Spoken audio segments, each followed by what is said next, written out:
Olá, bom dia, bem-vindos ao Agronacional, um programa que te mostra esse universo encantador que é a vida no campo. E você vai ver daqui a pouco.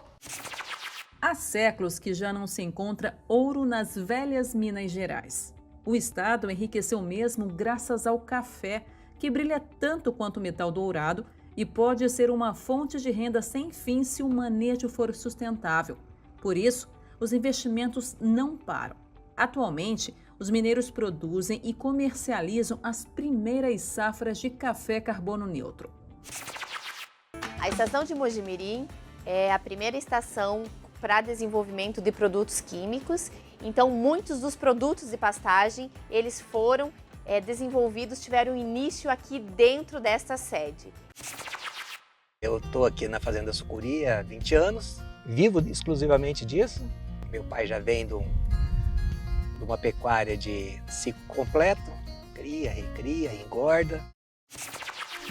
Vou trazer algumas informações para vocês, uma rotina para uma pecuária produtiva. É que o pecuarista hoje, na evolução da pecuária, tem que ser um pecuarista agricultor. Ou seja, ele tem que ser um especialista em produzir capim. Em Rifaina, interior de São Paulo, um complexo para produção e processamento de tilápia gera cerca de 800 toneladas por mês e 520 empregos diretos e mais de 2.500 indiretos. A pecuária brasileira ela é galgada na produção animal sob pastejo. E a pecuária faz parte do agronegócio, que em 2022 representou 25% do nosso PIB. Então nós temos uma força incrível. É fundamental que o casco ele seja saudável, porque todo o peso do animal é distribuído em 4 cascos. Então, ele tem que ser o mais saudável possível para suportar todo esse peso. Nós pesamos um cavalo agora há pouco e ele deu quase 500 quilos. Então a gente tem que imaginar aqui que tem mais de 100 quilos em cada estrutura dessa, por isso que tem que estar bem cuidado, como é o caso desse cavalo aqui.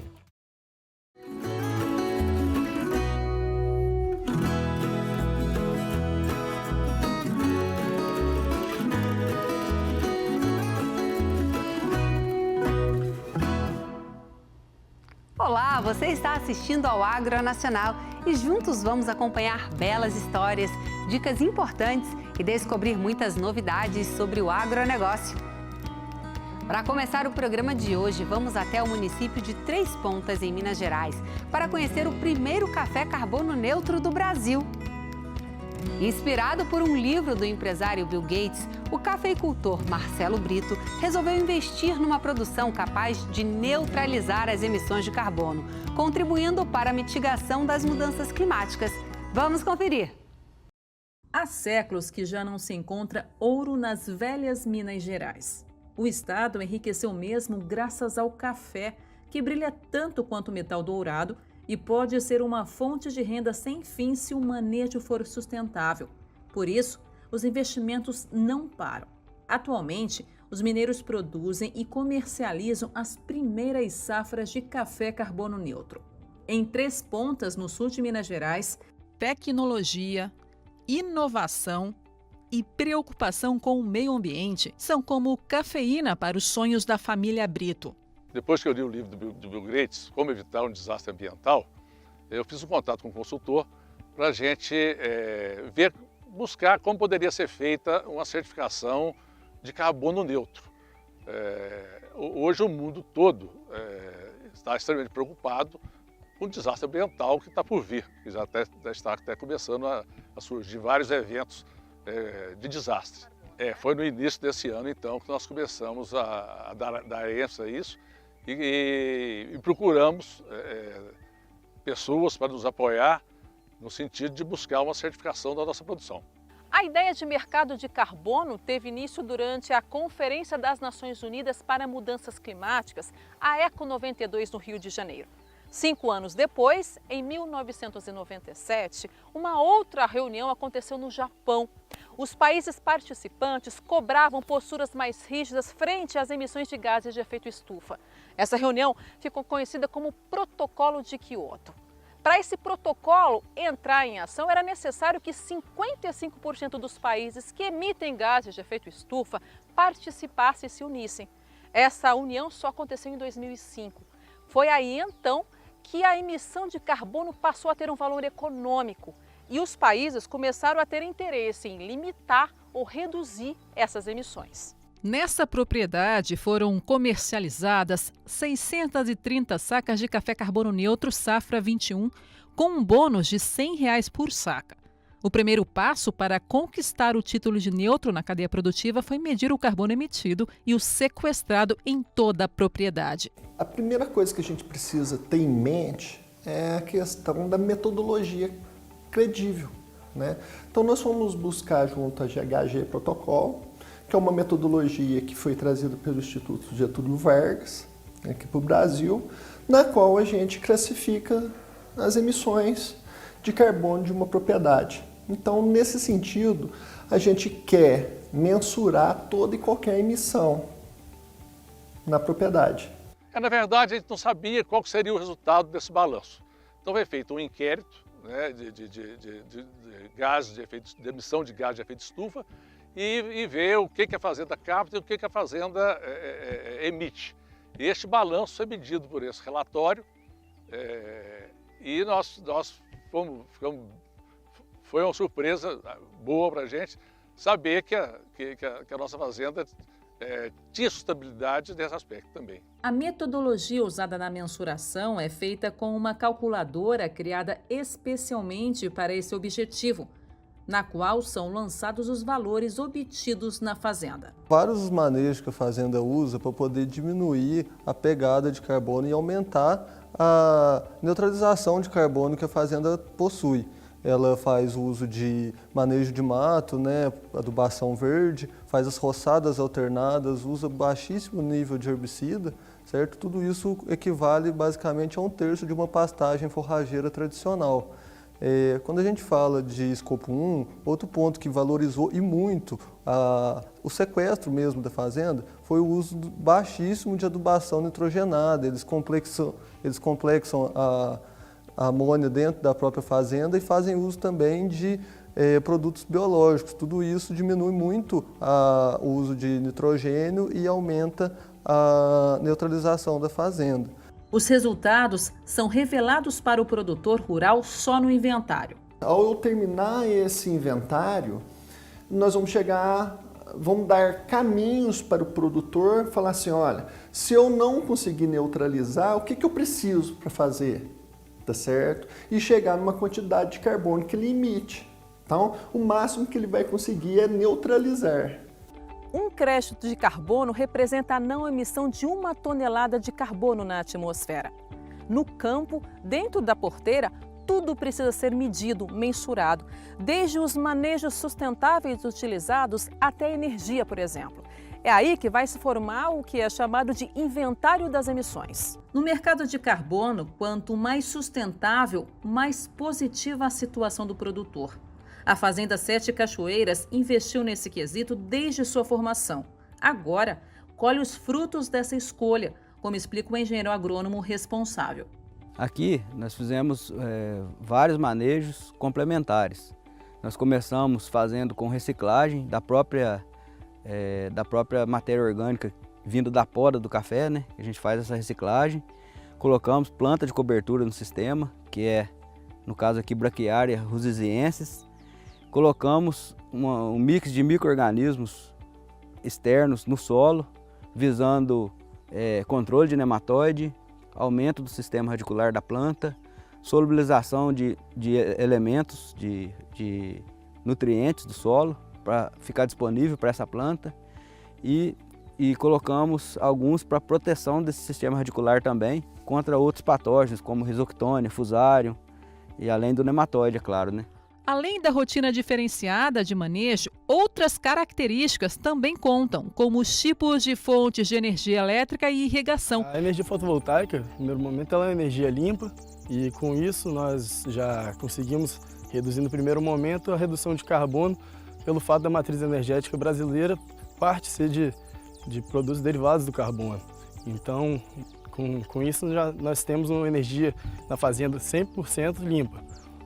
No primeiro momento, nós construímos essa primeira usina solar aqui na Fazenda Pinheiros, em 2017, que era uma usina de 250 kW e isso atendia naquele primeiro momento a 35% da nossa demanda energética. E na sequência, nesse ano de 2021, nós ampliamos nossa matriz energética e construímos outras 3 usinas solares. E hoje nós temos uma capacidade de geração de 650 kW que nos faz uma fazenda autossuficiente. O café irrigado ele vai estar o tempo todo fazendo fotossíntese, no máximo que pode a planta, porque você mantém níveis de água que propiciam a planta a produzir mais matéria seca, mais produção. Então eu tenho mais fotossíntese sendo feita por hectare. Conclusão, eu estou sequestrando mais CO2 do que uma lavoura que está em estresse repousando. Com o inventário em mãos, é a hora de entender a situação da propriedade. Como está a chamada pegada de carbono? Será que ainda há necessidade de fazer compensação? A primeira coisa que você faz é originar o crédito. Então eu, como Carbonext, hoje tenho projetos de preservação, que a gente chama de redução de emissão de degradação e desmatamento.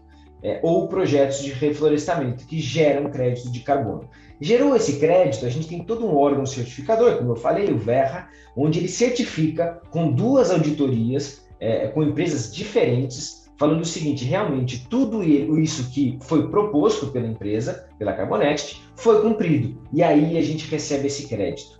A partir do momento que esse crédito a gente recebe, dentro da nossa conta no Verra, nesse órgão certificador, a gente ia analisando a pegada de carbono de uma fazenda. Por exemplo, uma fazenda que tem a pegada de 2 toneladas, por exemplo, por hectare, a gente faz a compensação. A partir do momento que a gente entendeu essa pegada para fazer a compensação, eu vou lá no Verra e falo: aquele crédito de carbono, aquelas 2 toneladas que foram geradas pelo projeto X, foram compensadas e assim esse crédito foi aposentado, quer dizer, sai de circulação, para que você possa ter todo esse controle, para que a gente não tenha dupla contagem, porque um crédito que nasceu foi compensado por um crédito que foi emitido. São vários os motivos que permitiram os certificados de sustentabilidade da Fazenda Sete Cachoeiras. Um deles, inclusive, é a formação desse corredor ecológico que protege a fauna e a flora do local. Aqui foram plantadas pelo menos 7.000 árvores. Plantar árvores ou preservar um corredor ecológico auxilia na compensação de emissões. Assim, o produtor zera, ou seja, neutraliza seu débito de carbono. Mas e depois? Como vender o produto que tem esse diferencial? Nós soubemos que tinha uma trade que estava fazendo um trabalho desse no Cerrado. E tão logo a gente obteve a certificação, nós fizemos contato, nós fizemos contato com vários compradores, com várias trades. E essa trade, que já tinha feito o primeiro negócio, se interessou muito e foi adiante conosco, nós conseguimos fechar uma venda rapidamente para eles. Sete Cachoeiras já é um parceiro antigo da nossa operação, a gente já tem conhecimento de todas as boas práticas que a fazenda aplica há muitos e muitos anos. E o processo aconteceu quando o Renato nos procurou informando que tinha obtido esse certificado de neutralização de carbono, e aí a gente decidiu investir nesse projeto e tentar levar esse café para uma das unidades que a gente tem pelo mundo.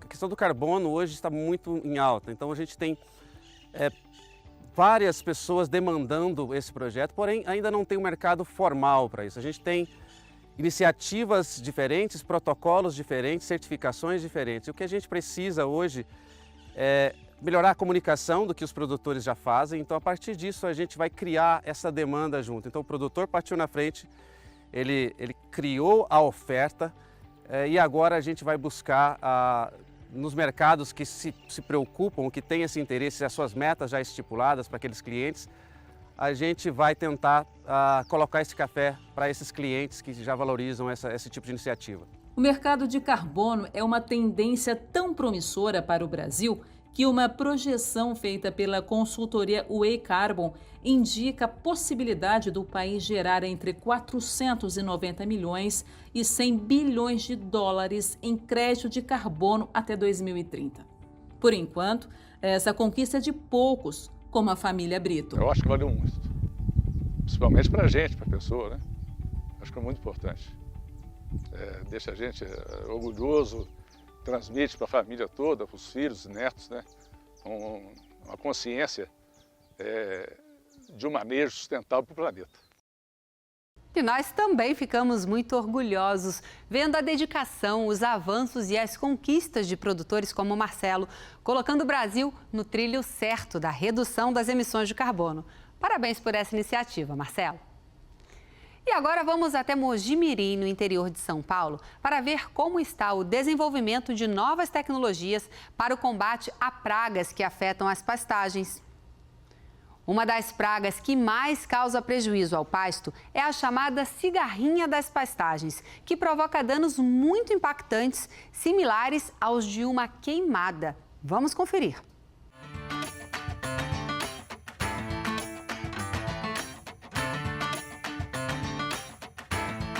A estação de Mogi Mirim é a primeira estação para desenvolvimento de produtos químicos. Então, muitos dos produtos de pastagem, eles foram desenvolvidos, tiveram início aqui dentro desta sede. Então, nós temos a pastagem na nossa história como parte, inclusive, da nossa identidade, né? Se formos fazer uma analogia, trabalhar com pastagem faz parte da nossa raça.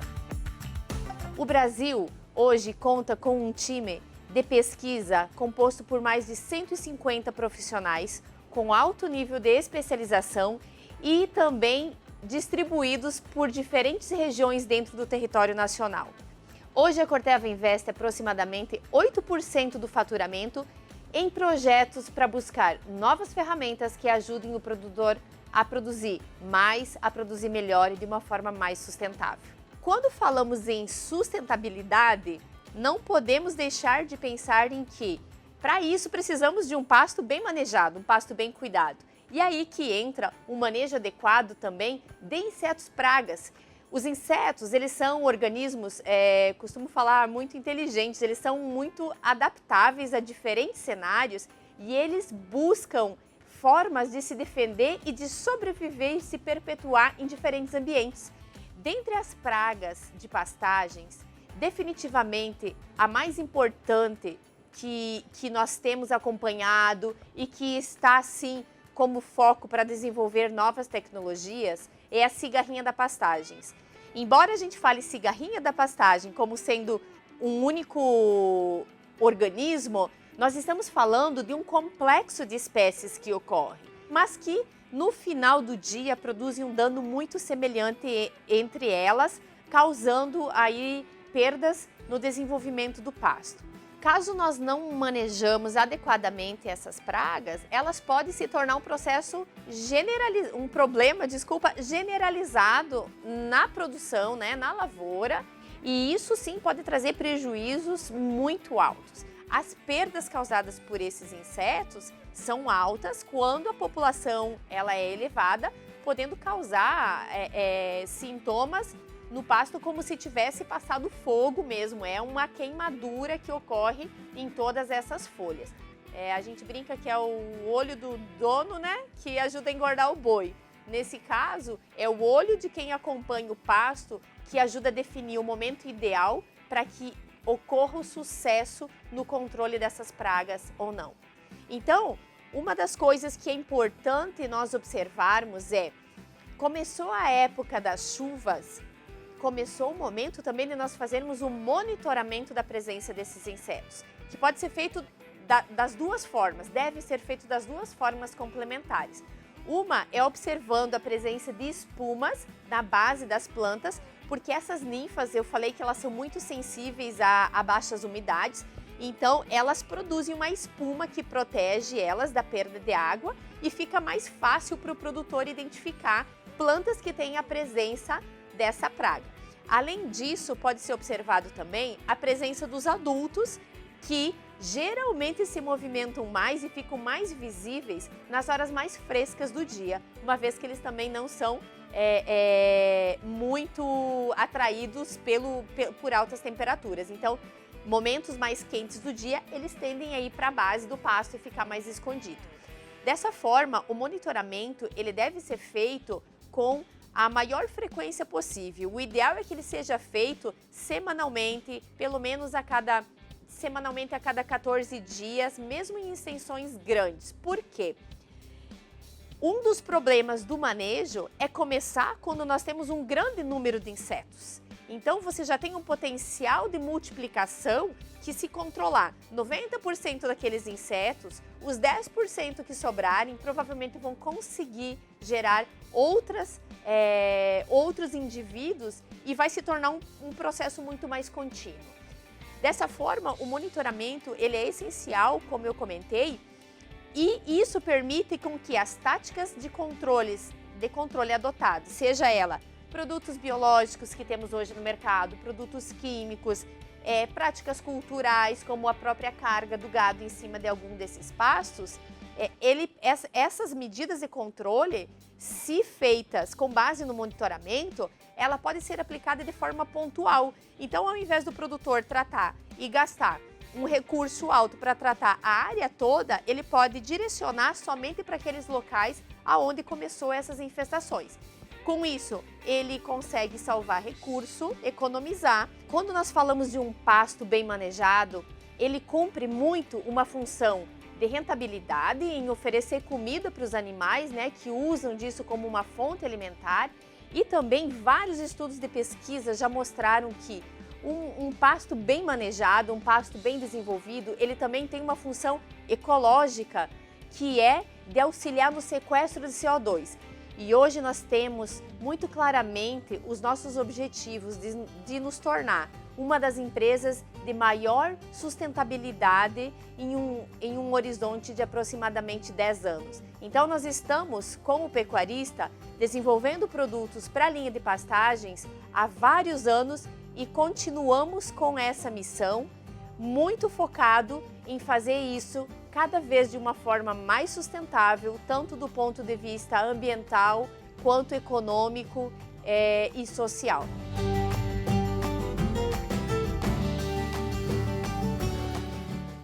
A gente viu como o monitoramento das pastagens para identificar o momento certo de agir é muito importante para evitar que pragas como a cigarrinha se reproduzam e se tornem um problema constante. Vamos agora conhecer a bela história de uma família de pecuaristas da fazenda Sucuri, localizada no município de Terrenos, estado de Mato Grosso do Sul.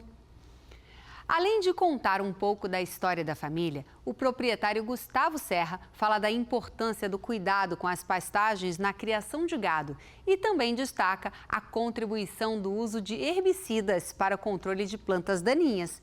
Vamos conferir?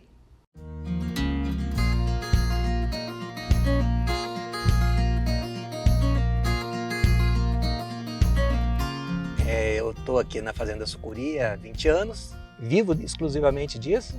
Meu pai já vem de uma pecuária de ciclo completo, cria, recria, engorda. Hoje encaramos a pastagem como a forma mais barata de se produzir na pecuária, né? Nós como pecuarista ainda não entrou na cabeça que o pasto é uma coisa perene, né? Não cuidamos dele como teria que ser, né? E com os preços hoje para reformar uma pastagem, o pecuarista acho que está ficando mais esperto, principalmente a gente, né, de tanto tomar na cabeça. Então a gente vem fazendo a manutenção com adubação, né? Sempre fazendo um giro pela fazenda, né?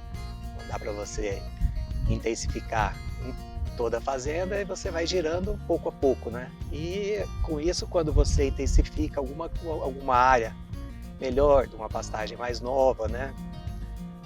O retorno ele aparece mais rápido, né? A gente consegue tirar o animal da fazenda com 2 anos e pouco, ponto de abate, né?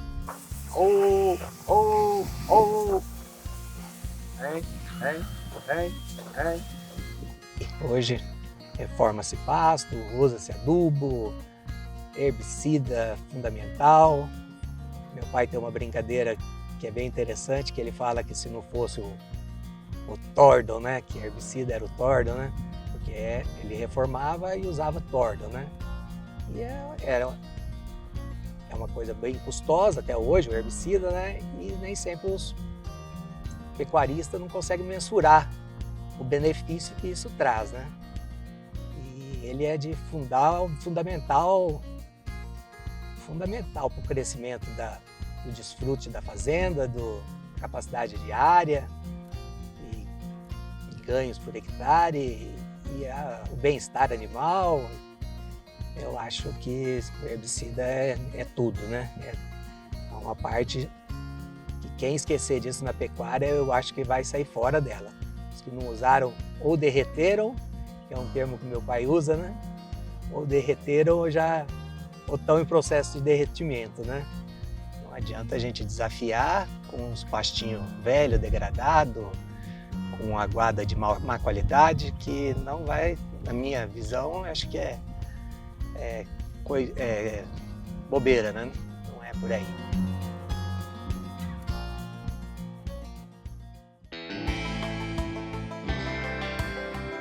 A Fazenda Sucuri já está há um século na nossa família. Meu avô comprou ela há tempos atrás, né? Séculos atrás, e distribuiu para os filhos, né? Trabalhou bastante. E meu pai montou ela novamente. Ele permutou uma parte, comprou outra do outro irmão e refez ela completa, né? E assim ele foi. Muito pé no chão, muito correto no que eu conheço meu pai. E acompanhando ele, eu acho que peguei esse amor que eu tenho na pecuária, mas acho que eu não consigo falar do meu pai, não. É tudo para mim. É difícil. Meu amigo, é meu tudo.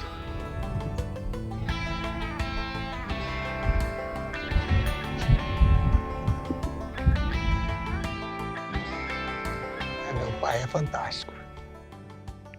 Muito trabalhador. Nada de vaidade. A vaidade dele é comprar touro. E como pecuarista eu acho que esse sucuri, eu brinco com ele que esse sucuri é muito barrigudo, né? Esse sucuri, a Fazenda Sucuri, e eu falo esse sucuri se referindo ao animal, né? Um sucuri bem grande, bem grossa, né? Eu falo que ela é muito barriguda, porque sustenta muita gente, viu? É muita gente mesmo. E é tudo fruto dele e da minha mãe. Família é tudo, né? E eu me emocionei de pensar no meu pai, que a gente não sabe quando vai ser amanhã, né? Mas ele é um professor e tanto. Eu acho que alguma lição eu aprendi.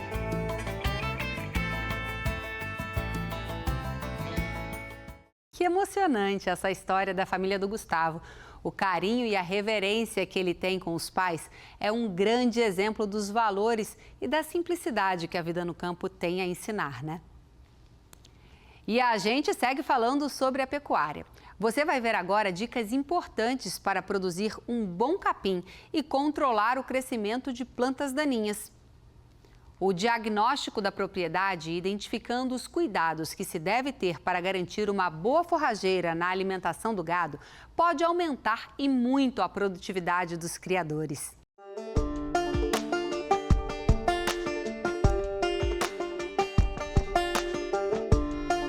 Vou trazer algumas informações para vocês, uma rotina para uma pecuária produtiva. É que o pecuarista hoje, na evolução da pecuária, tem que ser um pecuarista agricultor.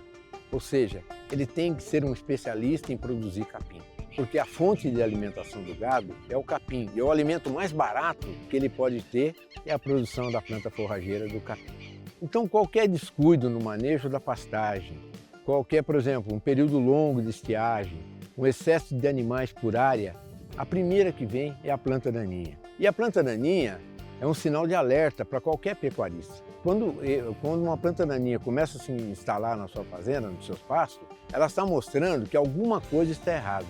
Agora, o pecuarista entende que produzindo um bezerro, um garrote, um boi, e que esse animal está se alimentando do pasto, extraindo a planta forrageira, e essa planta forrageira tirando nutrientes do solo, ou ele entende que tem que fazer uma reposição esporádica de nutrientes no solo, ou ele vai tendo um decréscimo de produtividade ano após ano, até chegar a um ponto que ele vai ser um produtor naquela faixa de 43% que nós temos no Brasil hoje, produzindo de 3 a 6 arrobas hectare ano. E quando conversamos com um pecuarista desse, não vamos falar, o senhor está perdendo dinheiro. Não, o senhor está deixando de ganhar dinheiro porque não está adotando a tecnologia na sua propriedade.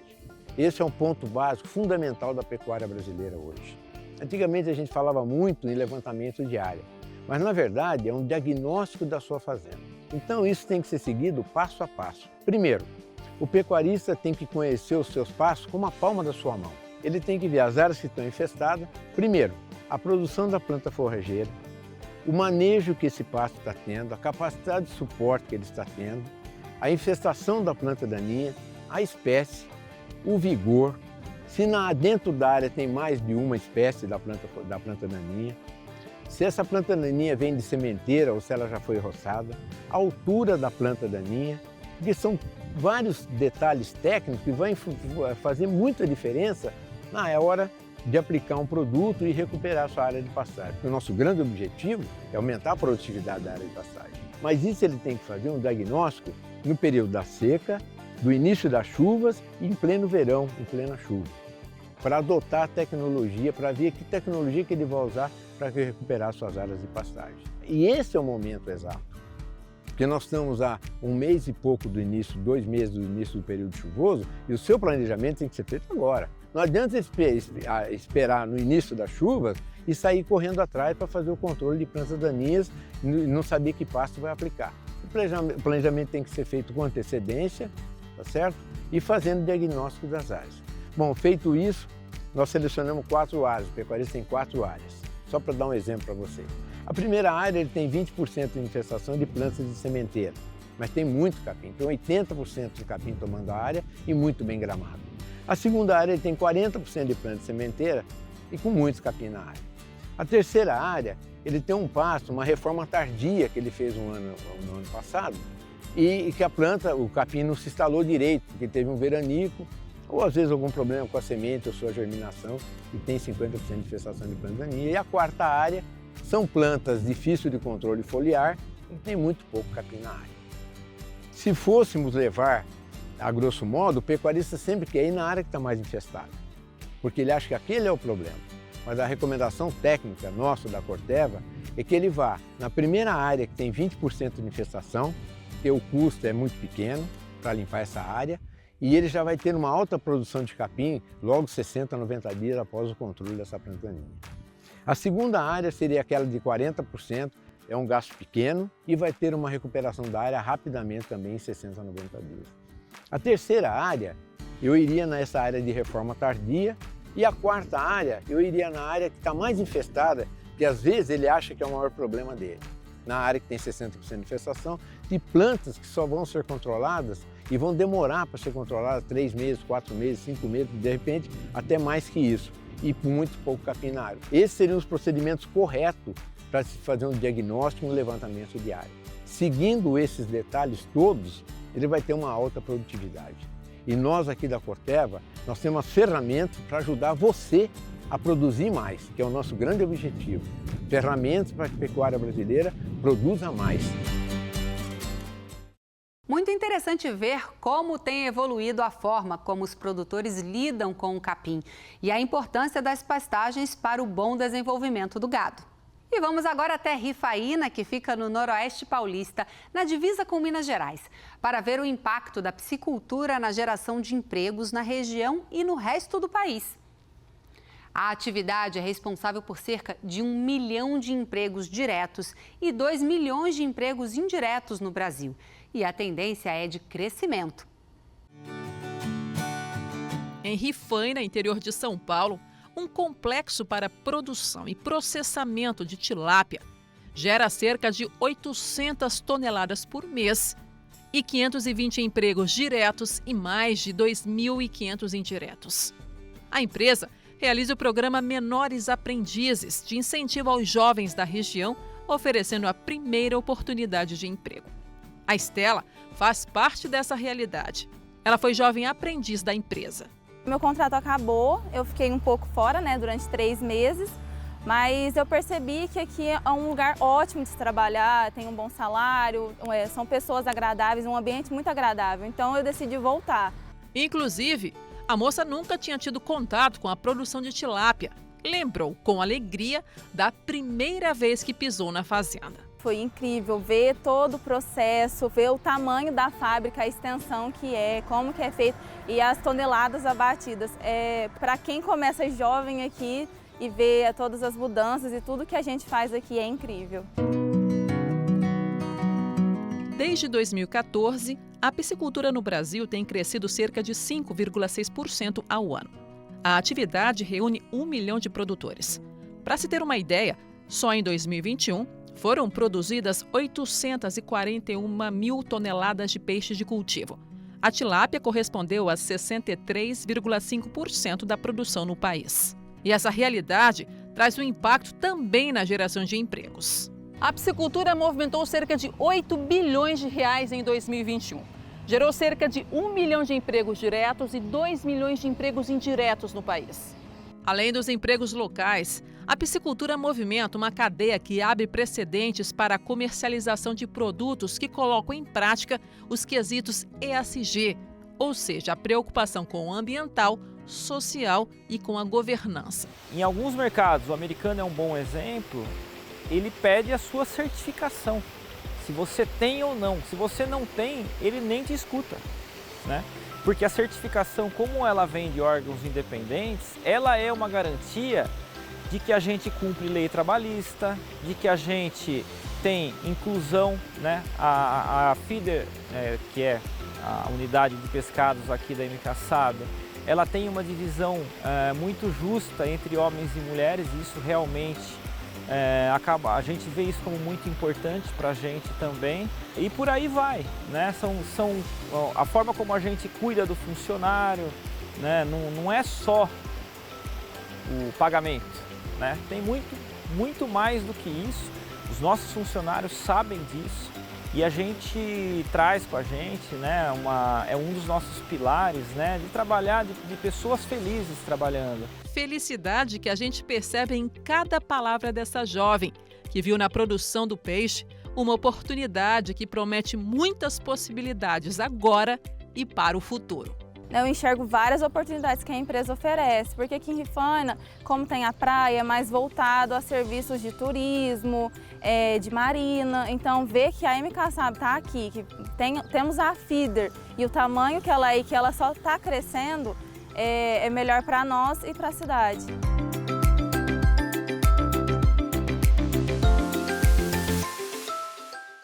É muito legal ver como a preocupação com a inclusão e a diversidade também está chegando ao setor de piscicultura. E chegou a hora da gente assistir a mais um episódio da incrível série Seu Dinheiro é Capim, onde a zootecnista Janaína Martuscello fala sobre a importância das pastagens na criação de gado. Nesse episódio você vai ver mais algumas dicas de como fazer uma pecuária sustentável ambientalmente a partir de pastos bem manejados. Vamos conferir.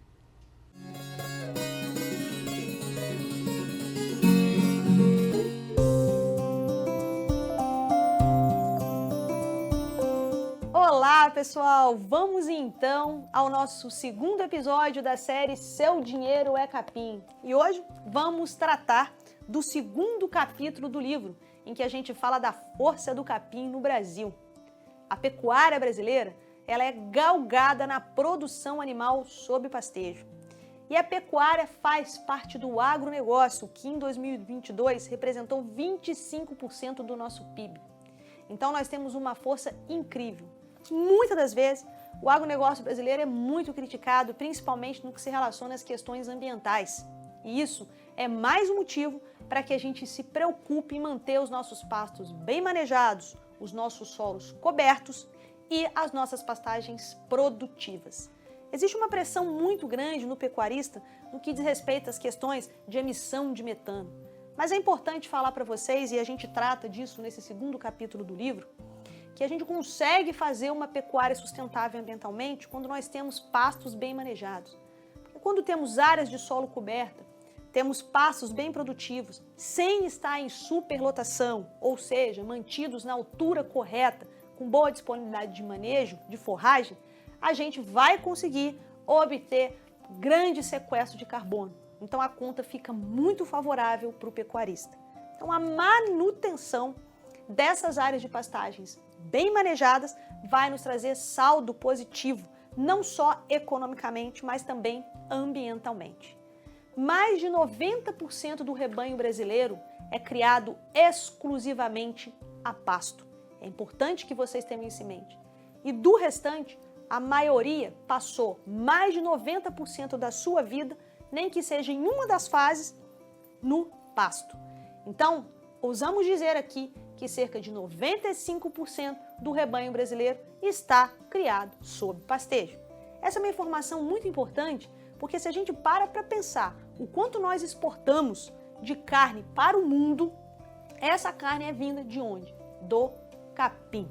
Então, quando a gente fala que seu dinheiro é capim ou que capim é dinheiro, é disso que nós estamos falando nesse livro. A gente mostra para o pecuarista a importância que tem a planta forrageira dentro do sistema de produção. Você não vende capim, mas você vende um produto extremamente nobre que somente o seu animal consegue converter em proteína de origem animal. E é isso que vai lhe dar o retorno financeiro da fazenda. Portanto, é muito importante que a gente compreenda a força que o capim tem, não só dentro da sua fazenda, mas também dentro do agronegócio brasileiro, fazendo com que a gente consiga exportar carne de qualidade, com bem-estar animal e, se pasto estiver bem manejado, também com sustentabilidade ambiental. Então, a nossa força está dentro dos nossos pastos. Era isso, pessoal. Espero vocês no nosso terceiro episódio da série Seu Dinheiro é Capim. Impressionante esse dado de que mais de 90% dos rebanhos bovinos brasileiros são criados a pasto. E essa série está ajudando a mudar o paradigma de que capim não tem valor. E agora nós vamos ver a importância do cuidado com os cascos dos cavalos e como isso influencia diretamente no desempenho, na qualidade de vida e na longevidade dos animais. Uma boa nutrição, limpeza adequada e a aparação correta dos cascos são algumas das medidas essenciais para garantir a saúde dos equinos. Qual a importância e como deve ser feito cuidado com os cascos dos animais? Assunto desse bate-papo a partir de agora. O Mário já está aqui pronto para falar um pouco desse assunto, Mário, e a gente já olha nesse animal, já vê que o trem tá bonito. Ah, aqui tá bem cuidado, hein, Marco? Hã? Aqui tá bem cuidado. É diferente, hein? Sem dúvida. Tá até reluzindo, hein, pessoal? Mas, Mário, qual que é a importância dessa questão quando a gente fala dos equinos? Porque a gente sabe que tem a sua relevância, né, Mário? Sem dúvida. É fundamental que o casco ele seja saudável, porque todo o peso do animal é distribuído em 4 cascos. Então, ele tem que ser o mais saudável possível para suportar todo esse peso. Nós pesamos um cavalo agora há pouco e ele deu quase 500 quilos. Então, a gente tem que imaginar aqui que tem mais de 100 quilos em cada estrutura dessa, pois que tem que estar bem cuidado, como é o caso desse cavalo aqui. Como se cuida bem? Qual que é a rotina que o pessoal tem que ter? Tá. A primeira coisa muito importante é manter a limpeza dos cascos. Então a gente tem como rotina, todas as vezes que o animal ele sair da cocheira, ele limpa-se o casco, toda vez que ele retorna para a cocheira, limpa novamente. Sempre faz casqueamentos mensais ou ferrageamentos mensais ou a cada 40 dias, é fundamental para manter a saúde dos cascos. E o casco também ele vai refletir a saúde geral do animal. Normalmente um casco saudável ele é ausente de qualquer estria, anéis, cintas, que é o caso desse cavalo aqui. Ele está muito bem ferrado, né? A gente pode falar algumas coisas também. O sujeito conseguiu botar os cravos, a craveira bem alinhada, ele tem uma sobra aqui de 1 milímetro na ferradura. Está muito bem posta essa ferradura, o cavalo foi muito bem preparado esse casco para receber a ferradura. Isso aqui vai garantir uma longevidade para esse cavalo. Ele é um garanhão, ele teve uma carreira esportiva, foi muito bem cuidado, agora ele vai para a reprodução E o cavalo usa principalmente os posteriores, né? Porque ele tem que subir ou no manequim ou numa égua. E se ele tiver algum problema no posterior, no casco, isso pode interferir até com a reprodução. Então, é fundamental esse cuidado. E cavalos que têm uma dieta boa, bem equilibrada, rica em fibras, baixa em amido, ele tende a ter saúde digestiva, claro, associada com uma dentição cuidado também, ele tem saúde digestiva e a saúde digestiva reflete diretamente nos cascos. Existe uma vitamina do complexo B chamada biotina, que se por acaso houver um erro de dieta, um exagero, uma falta de algum elemento aí nutricional, pode faltar essa vitamina e essa vitamina é fundamental para cascos saudáveis. Bacana, ou seja, fragilidade dos cascos tem a ver com nutrição também. É um ponto de atenção que, se isso for notado, remete a algum problema em relação à dieta desse animal. Mais ou menos isso também. Exatamente, exatamente. E tem que... ele é muito dependente de aminoácidos... E aí dá para corrigir com a dieta, né? Sim. Ele é muito dependente de aminoácidos sulfurados, dessa biotina, de zinco e também de vitamina E. Então é fundamental que esses elementos componham a dieta dos cavalos. Eles podem receber isso pela pastagem, ou podem receber isso pelo feno e pela ração ou por suplementos. Isso aqui vai refletir num casco saudável. Um animal com mau cuidado em termos de casco, que tipo de problema isso pode trazer para a saúde dele? São as manqueiras, principalmente, né? E os cavalos, como ele tem uma característica que é a locomoção. Então, até o cavalo que, para comer, ele se movimenta. Então, o cavalo sempre ele se alimenta se movimentando. Se é um garanhão, ele usa os posteriores para fazer as coberturas. Se é um cavalo atleta, né? Ele galopa, ele joga todo o peso em um casco só. Então, isso multiplica muito as forças em cima de um casco. Então, é fundamental que ele esteja em boa qualidade para que não haja dor. Então, para que ele desempenhe bem as funções de cada categoria. Show de bola. Então, recapitulando e resumindo, 3 pontos de atenção quanto a cascos, aí, Mário. Então, seria a higiene, né? A higiene diária, né? Incluindo aí o ferrajamento. Em segundo lugar, seria uma dieta equilibrada. Ela pode até ser feita exclusivamente a pasto com sal mineral, é o suficiente para ele ter saúde. E a terceira coisa é pensar no casco como um item que o cavalo tem de longevidade.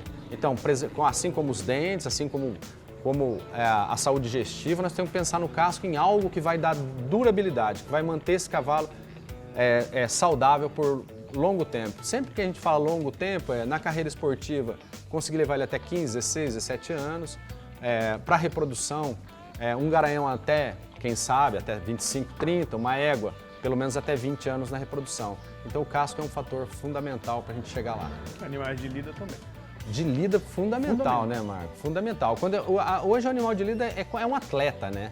Ele tem que trabalhar, ele trabalha o dia todo. Às vezes ele trabalha mais de uma vez por semana. Então é fundamental também que ele tenha os cascos cuidados.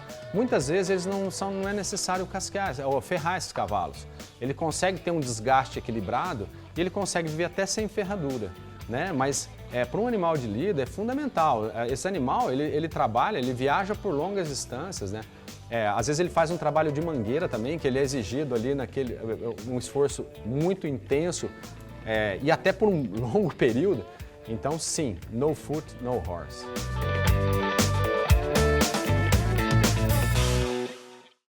É isso aí, no foot, no horse.